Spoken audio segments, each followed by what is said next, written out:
La evolución de Oviedo y sus calles. Introducción.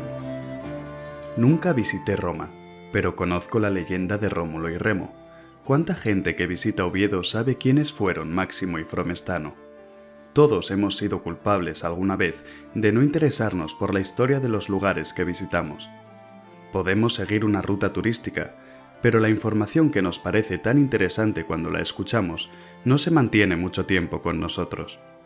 La historia de una ciudad define su cultura, su arquitectura, su economía y hasta su gastronomía, y por este motivo presento aquí mi humilde intento de dar a conocer de manera concisa y digerible la historia de la muy noble, muy leal, benemérita, invicta, heroica y buena ciudad de Oviedo.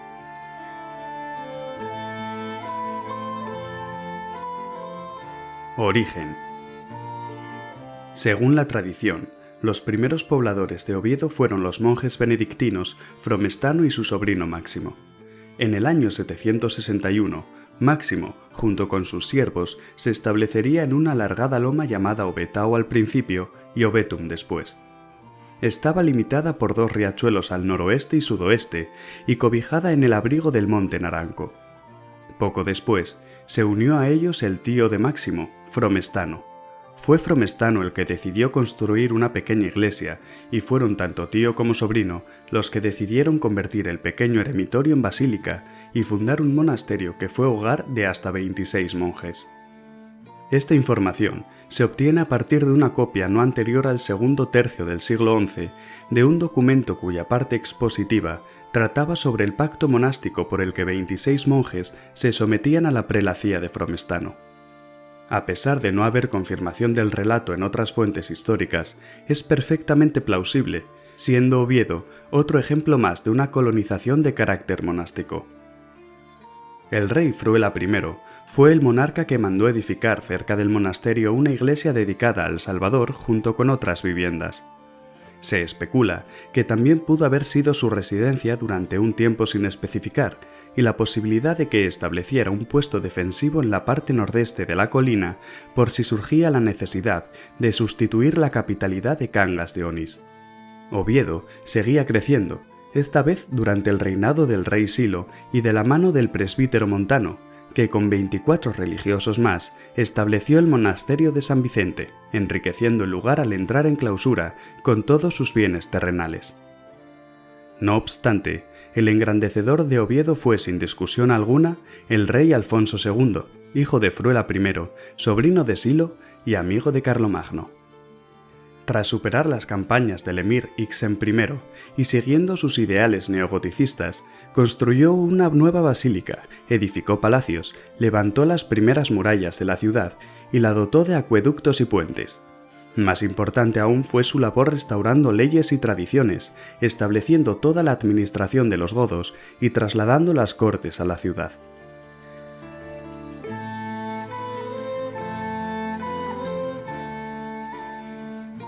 Origen etimológico. El origen etimológico de Oviedo es un tema que sigue, a día de hoy, abierto a debate. Existen varias teorías sobre el significado del nombre de la ciudad, y pese a que ninguna está considerada como cierta, hay algunas con más peso que otras según los expertos en la materia. Las opciones que detallaremos a continuación son las más fiables para el filólogo José Luis García Arias. Conjunto de peñascos rocosos blanquecinos. Joaquín Manzanares propuso que el nombre de la ciudad proviene del latín albetum, blanquecino, debido al aspecto del montículo en el que se instaló la ciudad, descripción que coincidiría con la que en 1695 hizo el padre Carballo de la misma. García Arias, presidente de la Academia de la Lengua Asturiana desde su fundación en 1981 hasta 2001, defiende el sentido cromático, pero no su raíz. Propone su variante estrújula, albidus, con mismo significado. De ahí derivaría a albeu, que, a su vez, se transformaría en albiu. Sumado a etum, daría lugar al nombre albietum, o ubiedu, oviedu, ubieu, ubieu. Una teoría para este filólogo más que probable, que traería como significado conjunto de peñascos rocosos blanquecinos. zona de fortificaciones. Otros estudios indican que proviene de la palabra oppidum, lugar fortificado. El único problema, no pequeño, es que esta palabra parece que no cuenta con descendientes entre nosotros, asegura García Arias. Pero si se acepta la variante oppidum, podría suponerse la siguiente evolución: ovidu, oviu, uvieu. En este caso, el significado del topónimo sería zona de fortificaciones, aunque el filólogo asegura que esta propuesta no está muy avalada por la arqueología. Lugar abundante en arroyos. La tercera hipótesis deriva también de la descripción del padre Carballo, pero, esta vez, de la parte en la que afirma que el lugar donde se sitúa la ciudad despide con facilidad las aguas de las lluvias. Así, García Arias parte de Alveum Masetum, que daría lugar a Albietum, o Ubiedu, Oviedo, Ovieu, Uvieu. De ser factible esta teoría, el nombre de la ciudad querría decir lugar abundante en arroyos.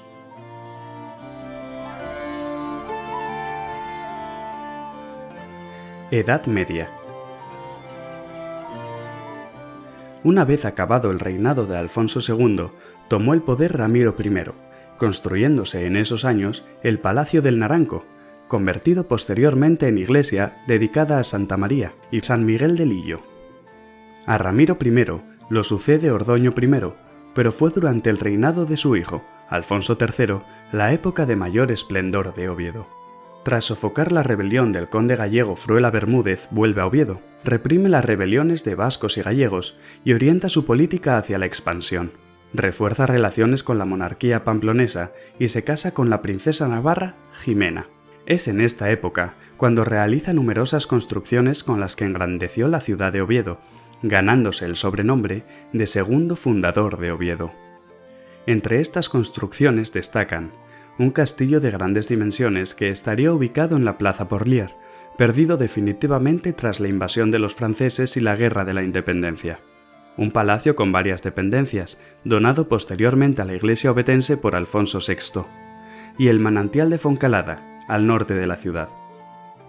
A Alfonso III lo sucede, en territorio asturiano, su hijo, Fruela II, que a pesar de heredar únicamente el territorio asturiano, tras la muerte de su hermano Ordoño II, pasa a ser rey de León, trasladando con él las cortes y capital del reino. Oviedo, a pesar de ser todavía conocida como la ciudad real, pierde relevancia política y militar. Por otro lado, se convierte en un lugar de gran importancia religiosa, siendo San Salvador el segundo punto de peregrinación más importante, solo por detrás de Santiago de Compostela.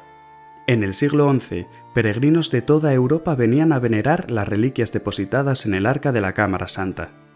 También es importante para la ciudad el Camino de Santiago, pues de Oviedo partía uno de los caminos, siendo en consecuencia una parada habitual para aquellos que lo hacían. Debido a la caótica situación que reinaba en la región, causada por los disturbios del pleito sucesorio y continuas disputas de la reina Doña Urraca y su segundo marido Alfonso I de Aragón, el obispo don Pelayo convocó en Oviedo una asamblea que se reuniría en el año 1115. Varios representantes de diversas comarcas decidieron poner fin a sus propios abusos y no robarse ni robar a otros. La importancia de don Pelayo, no obstante, reside en la obtención otorgada por el Papa Pascual II del privilegio de extensión o de sede inmediate subjeta Romano Pontifici, bloqueando de esta manera las pretensiones de los obispos de Braga y Toledo de extender hasta Oviedo los derechos de sus metrópolis. Alfonso VII el emperador concede el 2 de septiembre de 1145 el fuero de Sahagún, ampliando el otorgado por Alfonso VI unos años antes. Reinando ya Alfonso IX, los beneficios del fuero se hicieron extensivos a numerosos lugares, anexionados al concejo en 1188. La creación del municipio merma el poder episcopal. A partir de ahora, la vida urbana de Oviedo se va a desarrollar bajo los polos del régimen señorial de la Iglesia y el régimen ciudadano del concejo. Sobre el año 1264, la muralla de Oviedo comenzaría a levantarse. Sus 1.400 metros de perímetro, 4 metros de altura y 2,2 metros de grosor mantenían en su interior el núcleo ciudadano de Oviedo. No obstante, sufrió de una construcción lenta debido a dificultades económicas y a la oposición del cabildo y su animadversión hacia el municipio. Se estima finalizada antes de este siglo o comienzos del siguiente, coincidiendo con una de las etapas más turbulentas causadas por la situación anárquica que se estaba dando en Castilla.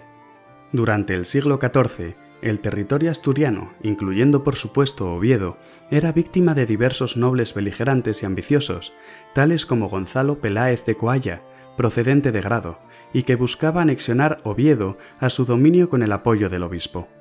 También causó estragos el rey Pedro I en su persecución a don Enrique, teniendo ambos partidarios y detractores en la provincia. Tampoco hizo bien el hijo natural de Enrique II, Alfonso Enríquez, que trató de imponer contra los fueros un tributo general. Pese a todo esto, el siglo XIV acaba en una nota positiva para Oviedo, pues con Gutiérrez de Toledo como obispo se iniciaron las obras de la Catedral de Oviedo y bajo el reinado de Juan I, en 1388, se crea el Principado de Asturias, siendo Oviedo su capital. El siglo XV estuvo marcado por la guerra entre Enrique IV y su hermano don Alfonso, que envió al conde de Luna para enfrentarse a don Juan de Acuña, por haberse éste apoderado de la fortaleza de Oviedo en nombre de su hermano. Sabemos que a principios de 1466 ya tenía cercada la ciudad y que en junio de ese mismo año la había tomado. Oviedo no salió de la Edad Media con buen pie, pues somos conocedores, gracias a un informe enviado por el corregidor del Principado, Luis Mejía, que la situación era desoladora y las luchas de las familias más importantes de la ciudad constantes. Edad Moderna. Nada ejemplifica mejor la entrada a la Edad Moderna de la ciudad que la creación de la primera imprenta a principios del año 1555. Sin embargo, dejando a un lado esta curiosidad, este siglo no fue fácil para la población. A mediados de los 70, las condiciones climáticas se volvieron adversas y provocaron malas cosechas, hambre y epidemias.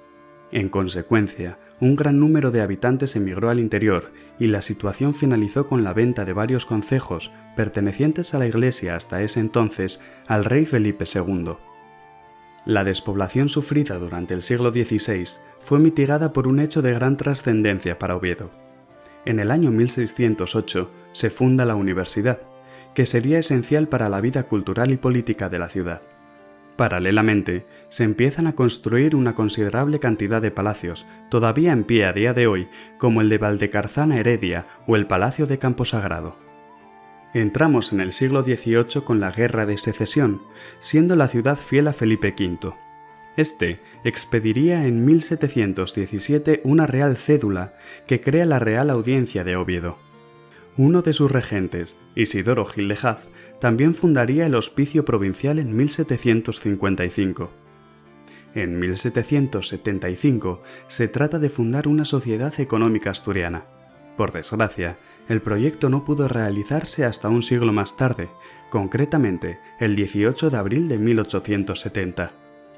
La Real Audiencia no es lo único que trajo el siglo XIX a Oviedo.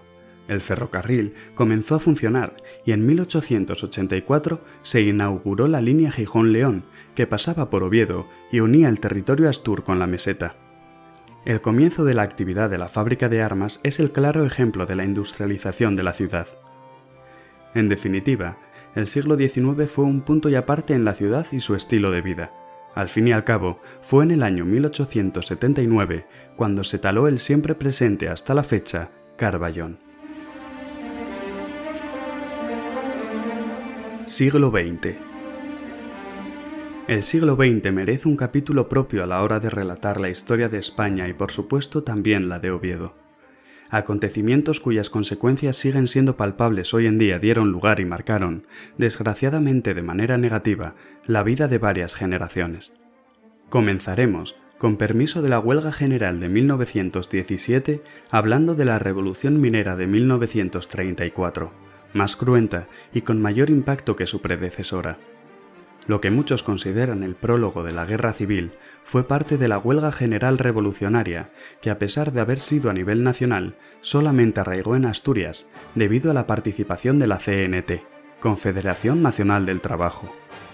El comienzo de esta revolución fue un rotundo éxito para los mineros, haciéndose con el control de 23 cuarteles de la Guardia Civil en las primeras horas y más aún al día siguiente. En Oviedo, sin embargo, no fue tan fácil. Debido a un error, el planeado apagón que debía darse en la ciudad no se dio, lo que impidió la entrada de la columna minera del caudal a la capital. Gracias a este tiempo extra, el ejército y la Guardia Civil tuvieron la oportunidad de prepararse. A pesar de este contratiempo, los mineros se hicieron con el control del ayuntamiento, el cuartel de carabineros, la estación de ferrocarril, el cuartel de la Guardia Civil y la fábrica de armas en los días posteriores. Los 1000 hombres que componían la guarnición de la ciudad quedaron cercados en los cuarteles de Pelayo y Santa Clara, limitándose a resistir y esperar refuerzos. El gobierno encarga a 2 hombres la disolución de la revuelta, el general Godet y el general Franco. Estos trajeron tropas de la Legión y de regulares desde Marruecos. Las razones para usar dichas tropas eran varias. Estaban experimentadas en combate en territorio africano, se evitaban las muertes de jóvenes peninsulares y el uso de los regulares infundía pánico, ya que nadie les detenía de maltratar a la población sometida a placer. El despliegue de las tropas para sofocar la sublevación se hizo por 4 frentes. La llegada de esta noticia a Oviedo, junto a las que anunciaban el fracaso del movimiento revolucionario en el resto de España, hacen que el 11 de octubre el Comité Revolucionario Provincial ordene la retirada de la capital, disolviéndose. A pesar de esto, jóvenes socialistas y comunistas en su mayoría formarían otro comité revolucionario en pocas horas. Lucharon contra las tropas de López Ochoa, legionarios y regulares de Yagüe, hasta el día 13 de octubre, cuando Oviedo fue totalmente ocupada por las tropas gubernamentales. Corto fue el respiro de la ciudad. En 1936, durante los inicios de la Guerra Civil Española, Oviedo sufrió lo que es llamado el Sitio de Oviedo. Este acontecimiento tiene un claro protagonista, el coronel Antonio Aranda Mata. Antonio Aranda, que sustituyó al general López Ochoa como gobernador militar de Oviedo, se había declarado leal a la República y mantenía buenas relaciones con las autoridades locales. Todo esto ayudó a que hiciera creer al gobernador civil de Oviedo, Isidro Liarte Lausín, que la rebelión no tendría alcance en Asturias. Aranda concentró en secreto a los efectivos de la Guardia Civil y Guardia de Asalto de Asturias en Oviedo. La noche del 18 de julio se reunió con el coronel Pinilla en Gijón, planeando la sublevación simultánea de ambas ciudades. No obstante, regresó a la capital ovetense con una pésima impresión sobre la actuación que tendrían tanto los guardias de asalto en Gijón como los carabineros en Áviles. Al día siguiente, coincidiendo con la salida de 2 columnas de mineros de Oviedo, con el convencimiento de que la situación en Asturias estaba bajo control y evitando proporcionar armas a la población, logró hacerse con el control de los principales edificios y centros neurálgicos de la ciudad. Los obreros que se habían quedado fueron masacrados, y el gobierno civil se rindió al anochecer de ese mismo día. La sorpresa facilitó a los sublevados la captura de numerosos republicanos y personas leales al gobierno, como el gobernador civil Liarte Lausín, otros muchos funcionarios, sindicalistas y políticos. Aranda consiguió hacerse con la ciudad exitosamente, al igual que Gijón. No obstante, en el resto de Asturias no fue así, de manera que Oviedo quedó aislada y rodeada por territorio republicano. Los republicanos se encuentran con los 2 núcleos más importantes de Asturias sitiados, tienen que dividir fuerzas entre las 2 ciudades y aunque los rebeldes en Gijón fracasaron y el 21 de agosto las milicias tomasen de vuelta la ciudad, su victoria inicial fue esencial para que en Oviedo Aranda pudiese fortalecerse dentro de la ciudad y ser capaz de esperar a los refuerzos que se acercaban desde Galicia. Gracias a la reserva de alimentos, el racionamiento del embalse y la ocupación por parte de Aranda de las alturas alrededor de Oviedo para su defensa, los rebeldes aguantaron el asedio dirigido por el teniente coronel Javier Linares Aranzabe. Fue el 4 de septiembre cuando los republicanos atacaron severamente la ciudad. Bombardearon las posiciones sublevadas, se usaron alrededor de 1.500 bombas y proyectiles de artillería. El suministro de gas, electricidad y la red telefónica fueron interrumpidos, provocando un apagón en la ciudad. 4 días después, las milicias republicanas trataron de capturar uno de los puestos avanzados de la línea defensiva, pero tras una batalla de 12 horas fueron rechazados. El bombardeo y el raciocinio de agua para la higiene provocaron numerosas bajas de civiles, incentivada por una epidemia de tifus. En octubre la situación se recrudeció para el coronel Aranda. Los atacantes, viendo que las unidades de socorro que provenían de Galicia cada vez estaban más cerca, tenían prisa por recuperar la ciudad. Los sublevados fueron perdiendo uno a uno los puntos fuertes de la línea defensiva. Los defensores se vieron reducidos a la mitad. La munición restante estaba en las mínimas. Con solo 500 hombres restantes, Aranda se retiró al centro de la ciudad. No tenían luz, estaban faltos de víveres y al borde del colapso. Fue entonces, el 17 de octubre, cuando la columna de socorro que venía de Galicia conectó con la ciudad. Las milicias republicanas, prácticamente sin munición, emprendieron una retirada a sus posiciones de partida. Aunque la ciudad seguiría recibiendo ataques por parte de fuerzas republicanas hasta el final de la Guerra del Norte, ninguno de ellos prosperaría. Durante la posguerra, la ciudad se acoge al plan de urbanización de Valentín Gamazo. El casco antiguo es declarado zona monumental en 1955. Las primeras elecciones democráticas tendrán lugar el 3 de abril de 1979.